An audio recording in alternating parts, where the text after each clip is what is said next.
I stumbled across a video last night on Reddit and I really wanted to share it with the world because A, it made me feel very nostalgic. It really reminded me of Trisha Paytas's chicken nugget era. You feel like a chicken nugget. And B, there's something about it that made me a little bit uncomfortable, kind of the same type of discomfort as when you see like two 100% naked people walking in public or something that just isn't the norm. You can't stop watching, but you don't like to see it. Do you know what I'm saying? So I wanted to go through it together. I'll sum it up before we dive in. It's essentially a man identifying as a dog, a woman identifying as a cat, not any cat, specifically a black cat.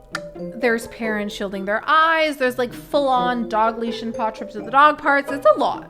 It's a lot. So let's just dive right in, okay? Hi, my name's Kay. Hi, I'm G. My partner feels more like a dog and I feel more like a cat. Meow. Today, I'm gonna try drinking from a dog bowl for the first time. Kay, come get your water. You look so cute. Wow. I feel like we've really been judged throughout our relationship on a lot of different things, the way we live our life. You know, people think we live a wild life, but it's just normal to me. Okay, so off the bat, I'm wondering exactly what has driven this person to identify as not the human species. I don't want to be overly critical because, of course, this is something that I don't understand and I'm not nearly educated enough, okay, about the topic, but it's very interesting. Like, it's almost something that should be studied because to be a furry is one thing, like to identify as a character is one thing, but to actually identify as a different species, that's something different. I'm guessing date nights get real rough. This guy isn't just wearing a costume for fun, okay? He fully lives as a dog, identifies as a dog, drinks water like a dog, okay? His entire identity is genuinely a dog. This collar in particular is an actual dog collar. And his girlfriend is a black cat. Specifically, I identify as a black cat. Because black cats and her seem to have something in common. A black cat is like very misunderstood. I mean, if this is what we're doing now, then sign me up as a bird because I want to fly out of Helicopter, helicopter. You look so cute. Cute pup. Her laugh is infectious. It's very like lighthearted and infectious. I started socially transitioning when I was 21, like changing my name and asking people to call me by different pronouns.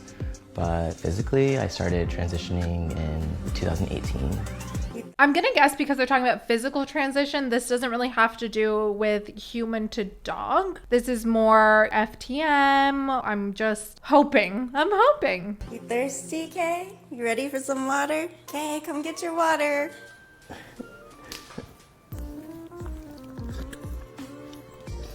That was really fun. I definitely felt very doggy. I saw my reflection in the bowl, like it was unexpected. Definitely made me feel more in touch with my dog identity. I'm sorry, I'm so uncomfortable. The first year we were together, we bought a collar and leash. I guess that was kind of the first time that I started to feel sort of like a dog. Once we got together, it came out of me more because certain qualities like the way I feel devoted or like want to like be in service or like just want to be near each other in this sort of like companionship way. I am really happy that there's leaps and bounds happening in terms of self-expression, but like, is there a point when it's too far? Like, is switching species maybe too far? I don't want to come off as inconsiderate, invalidating, like, switching species though. That's just a level of self-expression I didn't realize we were advertising now. Like fashion, makeup, hair gone wild. I totally understand that. It's how we bring our insides to life. But identifying as a whole ass dog, I really want to understand more about that. Like, I want to understand the psychology behind that. I feel like I've always kind of been a cat. From a young age, I had a little cat who like basically grew up with me. Certain things about me are just very cat-like. It's so normal for them. Oh my gosh. Let me start by saying I'm nowhere near educated enough about the subculture, okay? I do not know enough about it. Obviously, the fact that it exists on such a supposedly large scale is very fascinating to me. For every hater, we have like more than one person showing us support. Okay, I don't understand anything about it, like I said, and so this is just very interesting, and it definitely invokes, like, I'm not gonna lie, a weird feeling. Almost uncomfy. Also, like, does he wag his tail when he's happy? Like, I'll bark or sort of like growl or whimper, and G can sort of understand like what I'm meaning in those moments. you know what I'm saying? Are growls like a red flag? Somebody help, somebody please. Also, what about family reunions? Like, are we saying this is my puppy son-in-law, or this is my daughter-in-law that identifies strictly as a cat? I don't know. Okay, so also, how are they making money if they work a 9 to 5? I know from my own experience, when I worked a 9 to 5, your online persona mattered so much. Like, you couldn't be out here twerking and like showing up that thing. Like, it didn't work like that. It was very much, you represent the brand. The brand's very sophisticated and elegant and eloquent. It just makes me think, if they work a 9 to 5, like, what are they doing to earn that money? I'm getting the idea that they have more of like an online persona, and that is giving creative. Also interesting. When we've gone for walks, we've definitely gotten people staring at us. I remember one time a family with a baby in a stroller like shielded their child's eyes from looking at us. Of course, I'm sorry. I kind of understand that. Do I think that is necessarily right or wrong? I don't know, but can you imagine that conversation? No, sweetie, that's not a mascot. That is just mind your business, boo-boo. We started making films 12 years ago. Sometimes being like in these personas is included in our content. What is that even like? I don't want to know, but also I want to know. Is it giving puppy? Like, that's crossing weird bounds. It's crossing weird bounds. It's giving a little bit bestiality. Am I wrong? Like, furries, from what I know, come from like characters. It's a little bit different because those animals, even though they're not objects, they're somehow personified or humanified. And these are just animals. We had dogs growing up and also cats, and I definitely felt more of an affinity with the dogs. What is driving this? Is it escapism? Is it wanting to be cared for in a certain way? Is it incorporating some type of societal caring that isn't readily available as a human? Is there some kind of morphic, like, dysmorphia? Oh my God, I don't even know. It's like so much to get into. Maybe the narrative is pushing the conventional boundaries, and to that I say there are other ways to do that if that is specifically the goal. You know, I don't know. Listen, inside the house, do it all. Live your truth, pause and all. I fully support that. And of course, outside the house, dressing up to suit your insides is like so important. Your self-expression is very important. But going to the dog park and not expecting people to stare, you are doing something that's unnatural. I don't know. It's so weird. It's weird. Everybody deserves happiness. Period, point blank, everybody deserves happiness. You just can't be surprised when you're going against the grain that people are not going to push back a little bit. You know what I'm saying? We're gonna go to the local dog park today to run around. Woof. Meow. What I love about Kay is I can be myself with you, that you also just make other people feel comfortable to be themselves.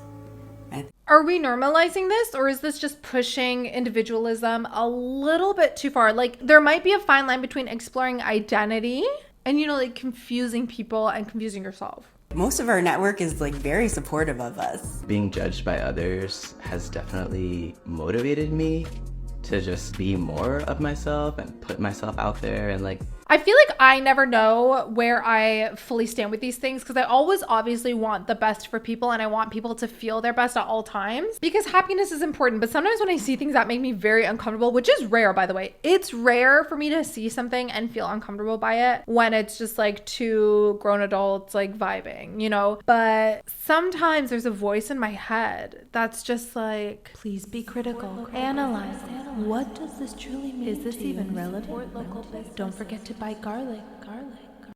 I thought I'd give you a little bit of background onto the origin of furries. A couple factual bullet points, okay? The origin of the furries fandom, which seems to overlap but isn't the exact same as fully identifying as an animal in this case. It has roots as far back as the 1980s, and it started with fans of anthropomorphic animal characters in sci-fi, fantasy, and comics. It grew from a niche conversation into a massive subculture culture, mainly including art, costumes, which by the way are called fursuits, for those of you that didn't know, and elaborate role play, whatever that means. Apparently furries these days are surprisingly mainstream. That took me by surprise. I always knew that they existed, but like, wow, mainstream, that's a big word. But get this, their major conventions in North America at least sometimes reach tens of thousands of people. I'm thinking what you're thinking. And listen, no tea, no shade, especially if it's based on a character or if it's based on a science fictional character or a fantasy of, Catwoman or whatever. By all means, like, live out your dream in your room, in your bed, do your thing in your house. But anyway, back to the numbers. This community is widely accepted for its creativity and, of course, its inclusivity. But it's also misunderstood due to stereotypes. Many think it's all about ishfets, which isn't entirely true. Like, a lot of people see the whole notion of furries as like a hobby or as cosplay or something of the sort, not necessarily something that you bring into the bedroom, nor something that you typically identify as. But anyway, that was my takeaway. I really want to know more. I want to know more about like the supposed escapism. I want to know if there's any like trauma-based things there. I want to know exactly why this has come to be for this person. You help to heal the world. That's so needed. And while I don't get the species switch part yet, this is obviously a big, massive subculture for a reason, even if this is a small subset of it. So I'd love to learn more.